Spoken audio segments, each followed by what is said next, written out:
Everybody, welcome into the Baseball Betting Jam on Proline TV. I'm Tony Mejia, joined by Andy Iskoe of The Logical Approach, and we are in episode 3 of our baseball betting show. It'll be on Mondays and Thursdays, and it will encapsulate the first part of the week for the early show and obviously the weekend activities for the Thursday show. Andy is a first-time host. He's replacing Jim Feist, but you'll see Andy, so get used to him because it'll be a three-man booth very often, and he will also be on probably with Jim on occasion and with me a lot. So you probably know him from the network. Andy, how was your weekend? How's baseball going?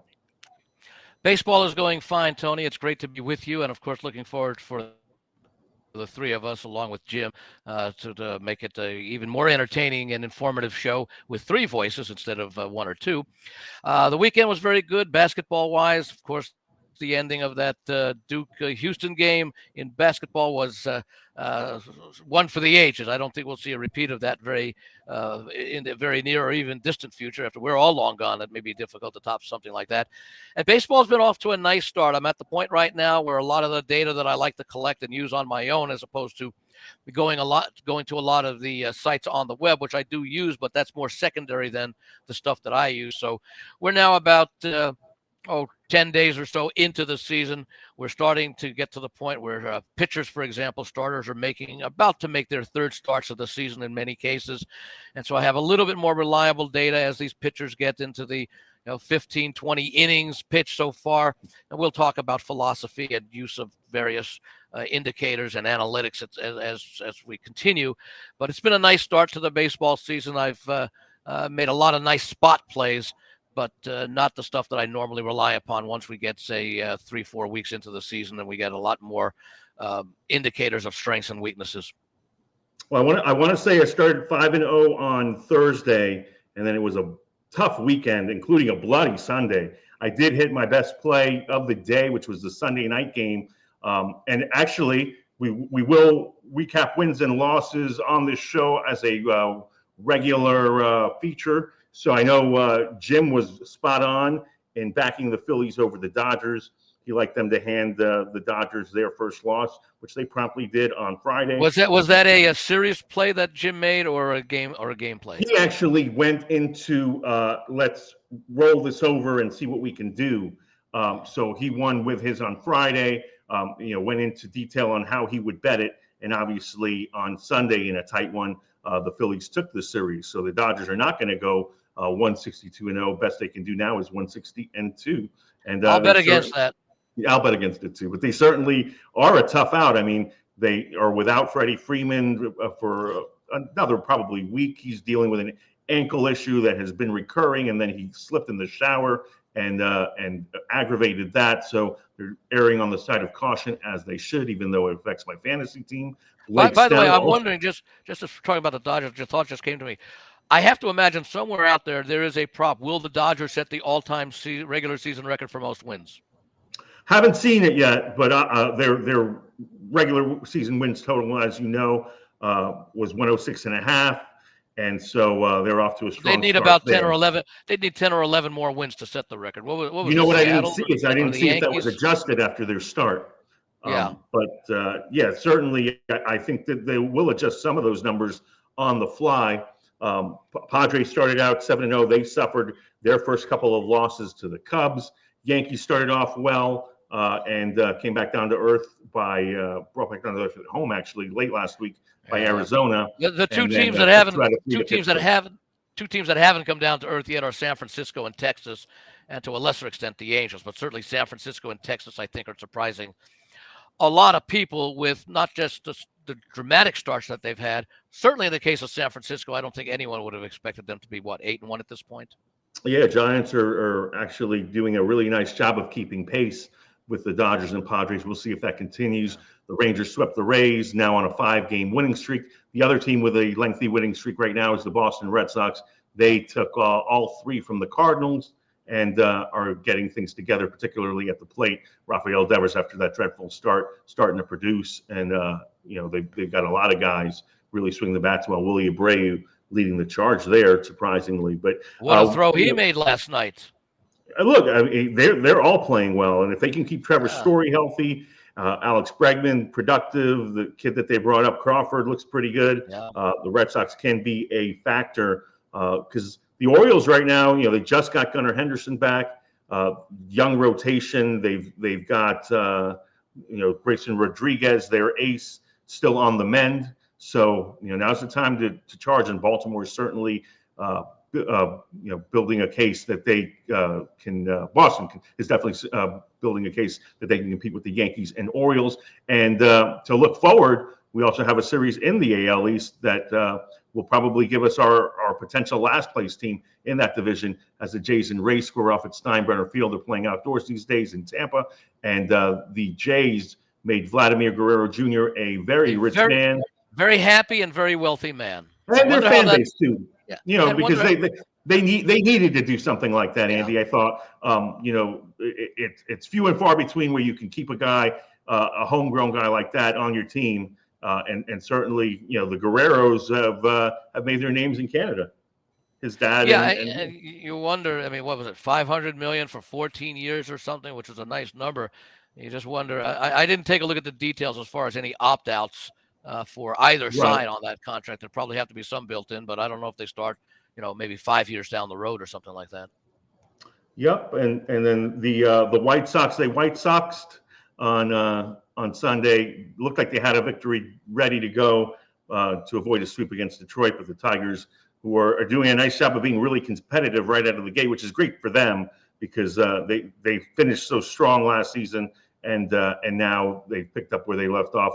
Fought the Dodgers real hard out in LA, and now are playing good baseball. So we'll see how they fare this week. And so we've looked back. Now it's time for the look ahead portion of our MLB show, and this is basically the meat and potatoes of things. We're going to look at games that we really like and give you series prices that we like. Some of the top series. The first one that begins because of inclement weather, and we talked about this last week, Andy, that Jim and I make it a habit to be sure that we're aware of the weather every MLB game, but particularly late and early in the season because Yes. that's when Mother Nature likes to bark loudest. So the Yankees and Tigers moved up because of wind chill in the area. It's going to be really tough weather to play And I baseball believe in that's for all. Detroit. I believe I've heard that's for all three games. I think they're all going to have. Right.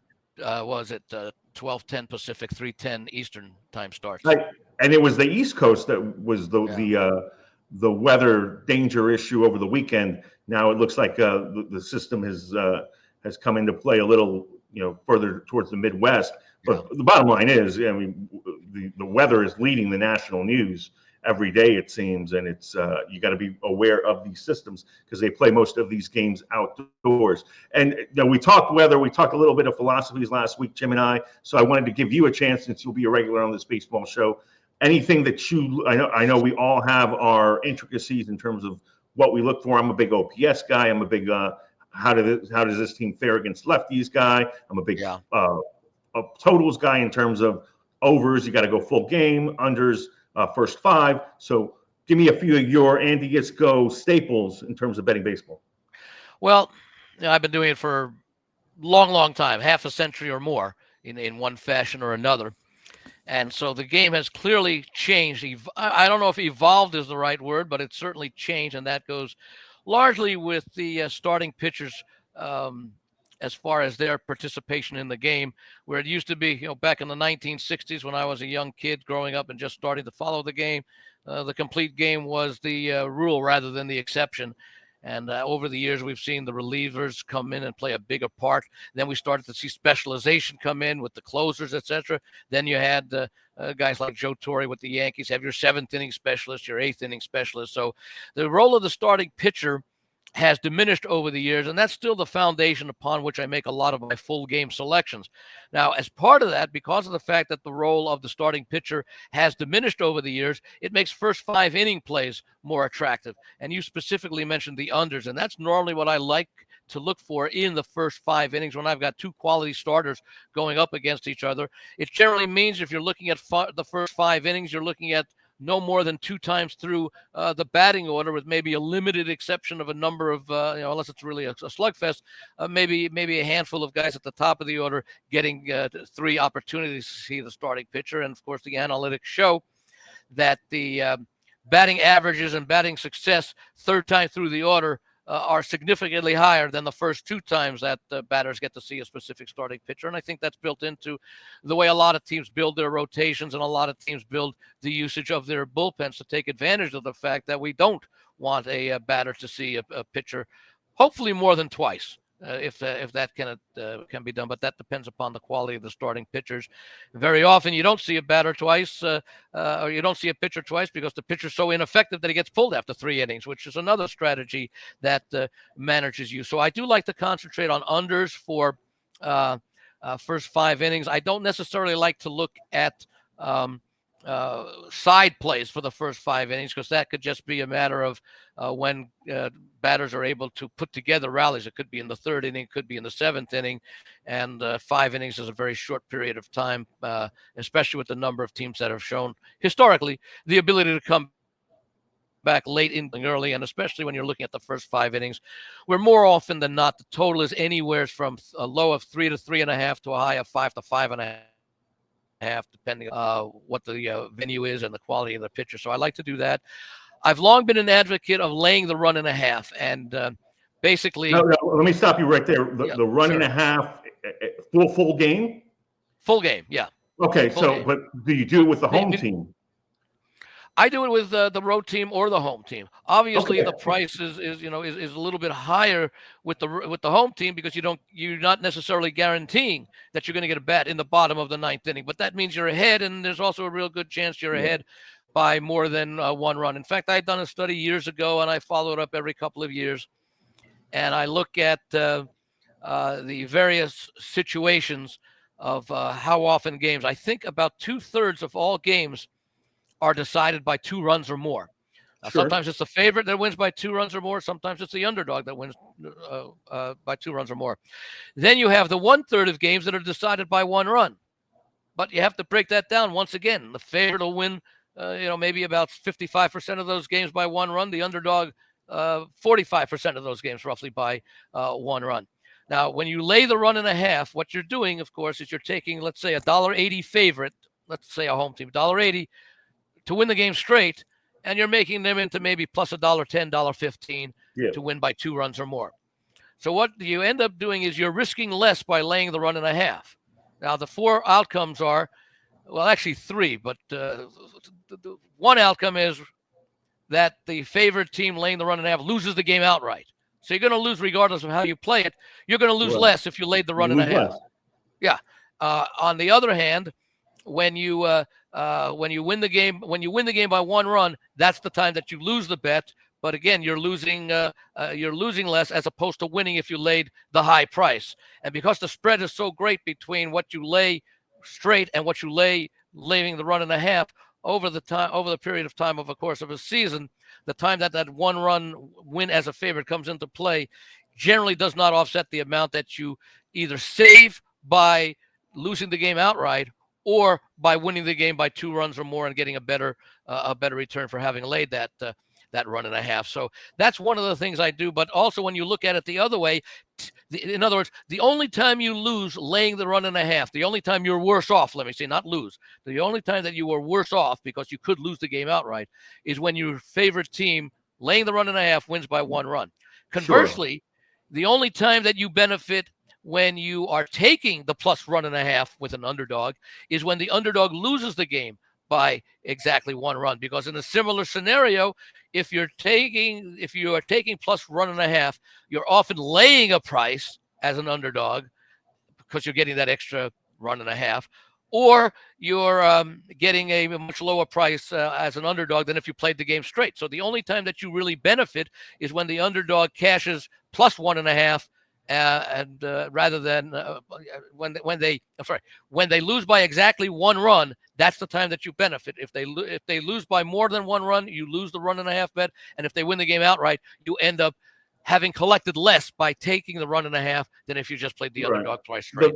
The thought process would be, if you like an underdog, and you want a little insurance, you take the 1.5. Not to mention, if you're on the road taking the 1.5, then you also get the benefit potentially, if you're losing by 1, of an extra 3 outs. That's what trips Well, me not up. only that, you also have an advantage, and we can talk about this as well. Yeah, but In my extra point innings. is, my point is that this particular bet, the run line, the thing that I don't care for, and I'm going to ask your opinion on this, is giving those additional 3 outs to the home favorite, laying the 1.5, because at once you're in the 7th, 8th innings, and it's not like the NBA or anything where you're killing time, but you do become less aggressive at the plate, I think, and then you're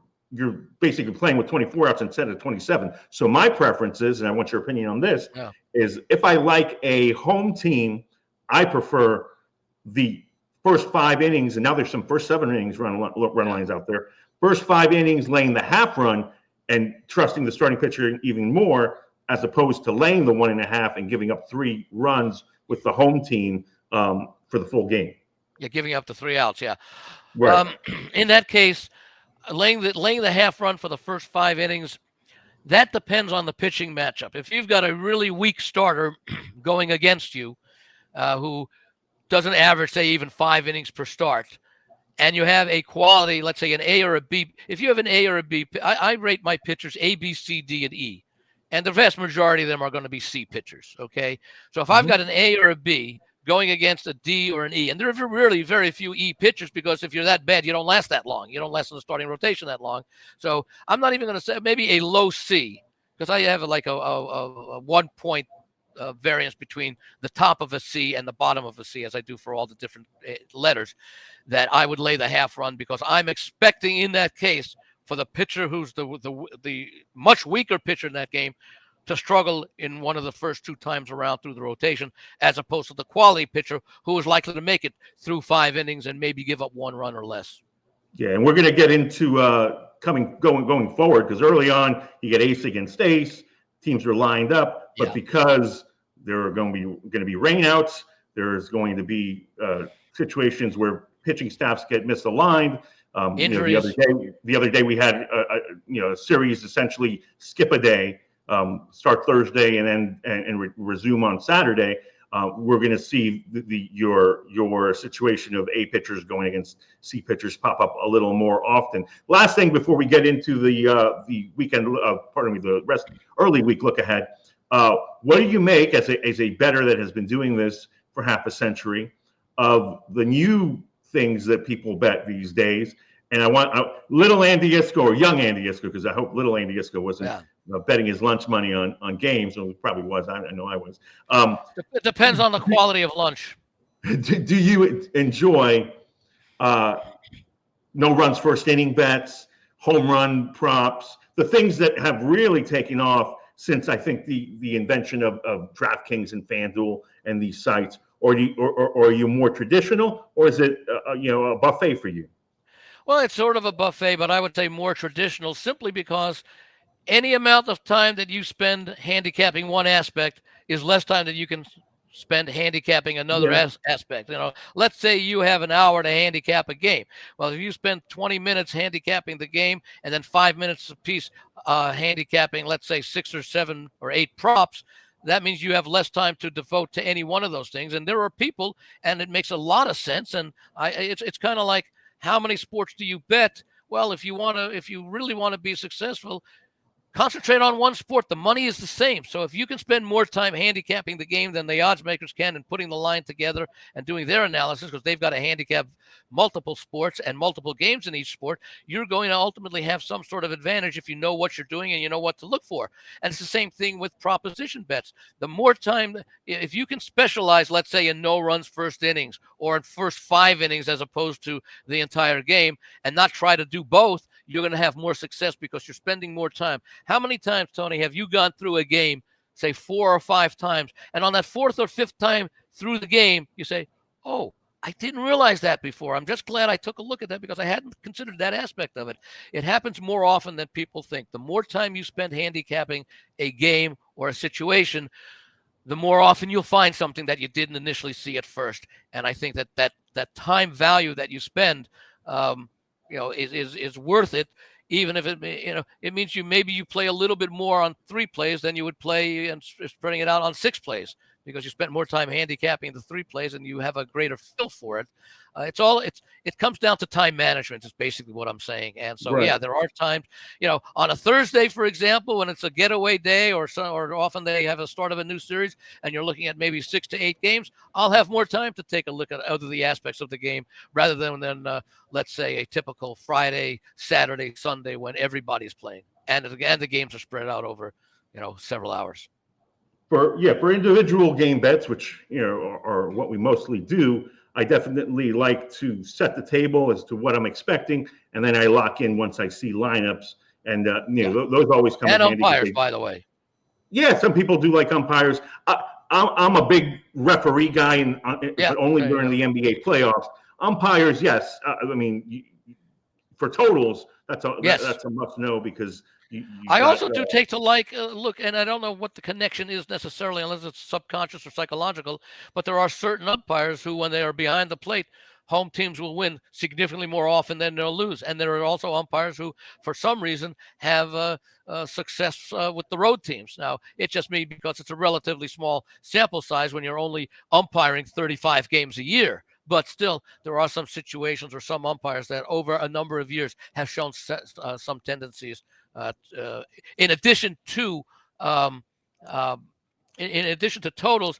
But I'll also take a look at, for example, strikeout rates for starting pitchers for certain umpires, walk rates for certain umpires, just to get a better sense that will come in if I'm in between a decision on a game and I want to go with the umpire who has a strong tendency and my opinion on the game is not overly strong for one side or the other, or the over or the under.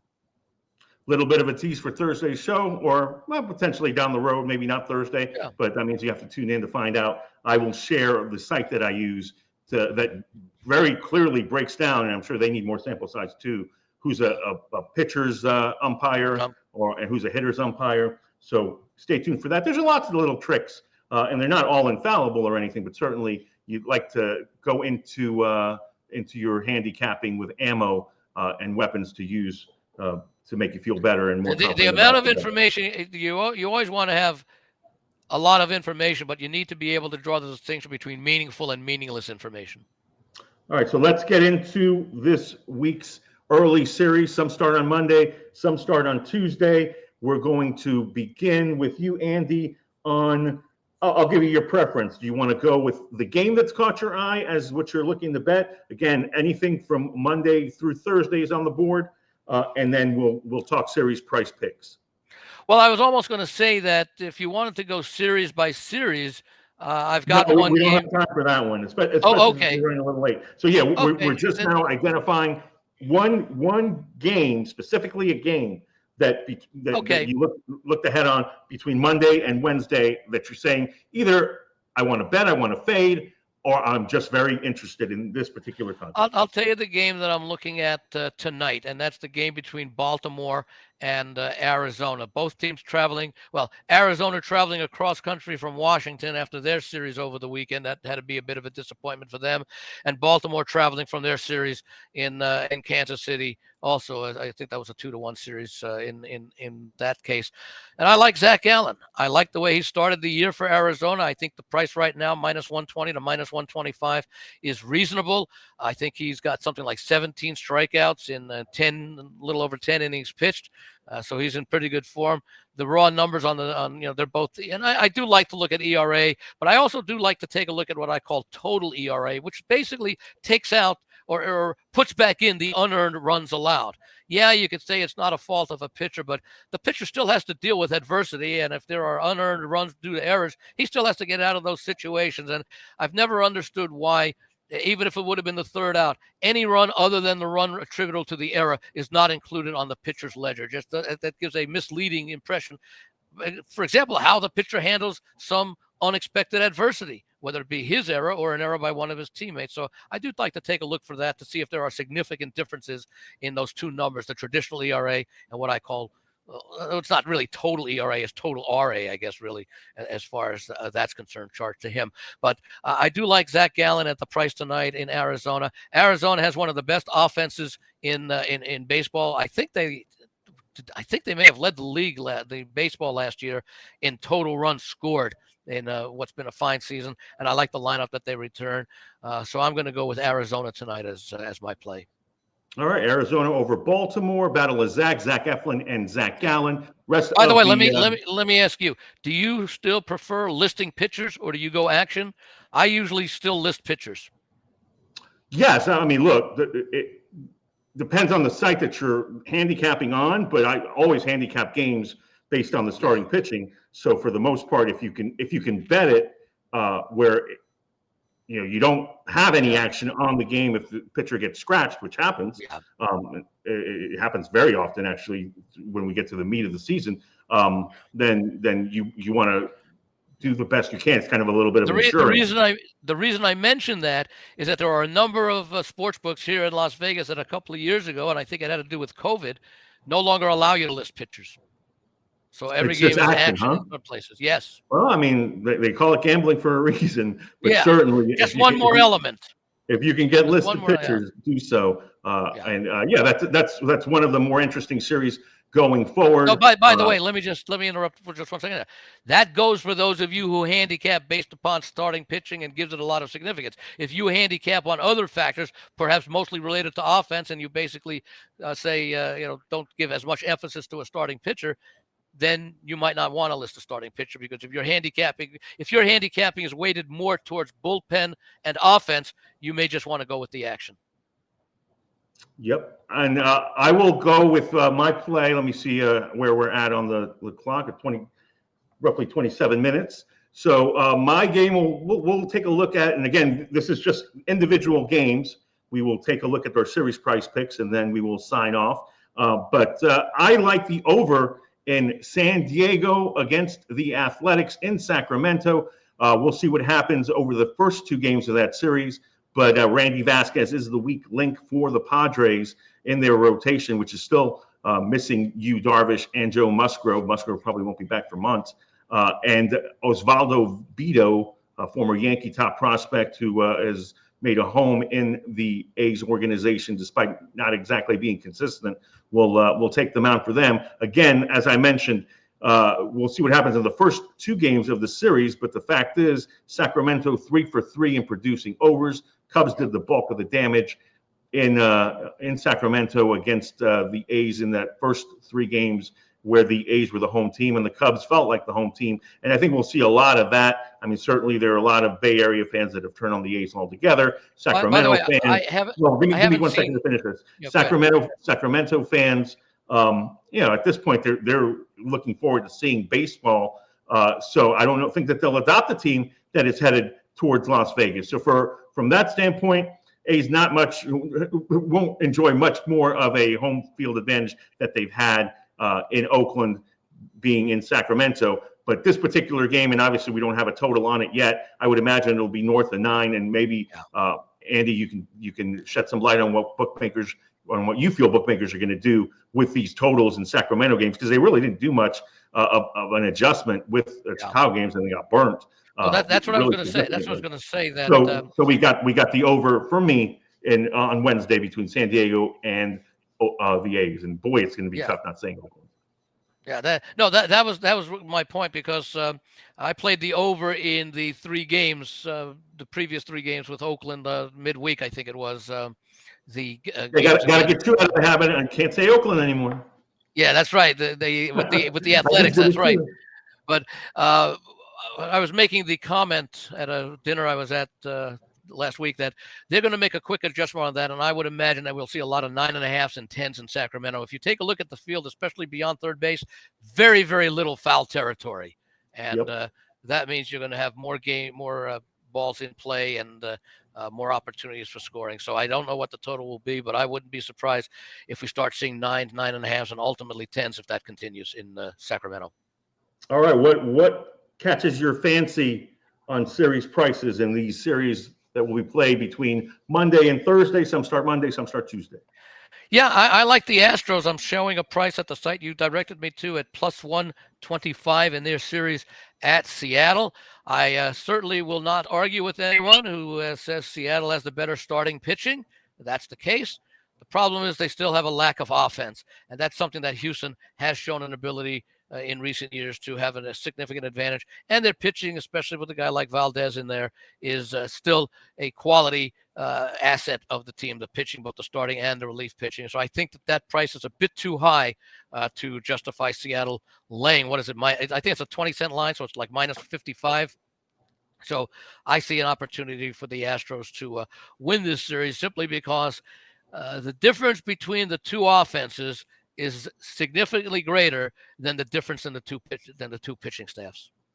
All right, very good. And look, for our viewing audience's sake, I send Jim and Andy the series price pages on basically a generic site because everybody kind of tweaks their numbers, but everybody has series price numbers. So no matter what shop you have, you will be able to find what Andy was referring to. Just the price kind of differs here and there. So again, shop around, especially if you're on multiple sites.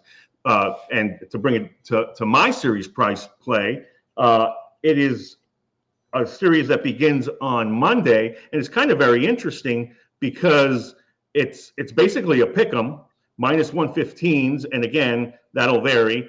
But Pittsburgh is at home against St. Louis, and you got Paul Skeens involved on Tuesday. So Skeens is involved on Tuesday. Cardinals just got destroyed in Boston, and they will have to do a quick recovery on Monday. They send Matthew Liberatore to the mound against Carmen Mladenski. And, the Pirates are not a good baseball team. But the Cardinals, they won their first few games at home. Now come down to earth. Got to like the Skeens-Gray matchup in Pittsburgh's favor. And then in game 3, it's Mitch Keller, who I favor over Eric Fetty, although certainly Fetty looked good in his debut. So you're basically taking a slightly inferior team in the Pirates against the Cardinals, but you got your Skeens in your back pocket midweek, and it's a pick 'em. So what you're basically doing is you're laying $1.15 with Skeens and looking for a split in the other two games. Absolutely. As opposed to what you'll be laying Tuesday with Skeens individually. And I forget. Well, I think Jim probably went. I don't remember what he did series price. I don't think it was the same as Philadelphia and the Dodgers, but it might have been. Either way, we'll give him brownie points for being right. We hit on our series price from my end. I liked the Athletics going into Denver and beating the Rockies, which they did 2 out of 3 times, and took all the mystery out of Sunday, even though they lost. By winning the first 2 games of that series. So we're rolling on those series price things. Hopefully it's nice to have a ticket you can cash. It's nice to have a ticket you can cash, but you have to wait to cash until the series is official. The series is over. That's right. Yeah. And again, we've got some interesting series. Look, we're 9 games in for most. Some have played 10 because we've had some games come in. But we'll see the Dodgers and Nationals. See if the Nats can add some damage to the LA. We've got the Phillies and Braves going forward. Braves got rained out against Miami, so they'll be looking to bounce back after a dreadful start. They still will have Spencer Strider a few weeks away, so we will see what happens there. I did say, by the way, on one of the other shows we did, and this is the approach to playing the Dodgers because they're going to be huge favorites in virtually every game. I prefer to lay the 1.5 and take my chances that if the Dodgers win, they're going to win by 2 or more often than they win by only 1 run. Very good. This has been the baseball betting jam, so named by Mark Lawrence. I don't think you were there for that. You bowed out, but at the end of our Wednesday show, I missed the christening of that. The christening was indeed all Mark Lawrence. He said, we got a name for this yet? I said, nope. And he blessed it. So it's the jam because we try to jam as much as we can into 30, 35 minutes. And my timing says it's 34:06. So we're going to go ahead and get the heck out of here.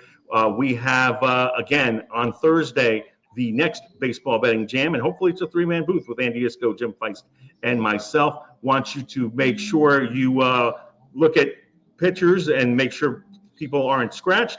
Make sure you look at weather, and best of luck betting your diamond gems for For Andy Iskoe, I'm Tony Mejia. This has been your Baseball Betting Jam on Proline TV. Thanks for joining us. Like and subscribe.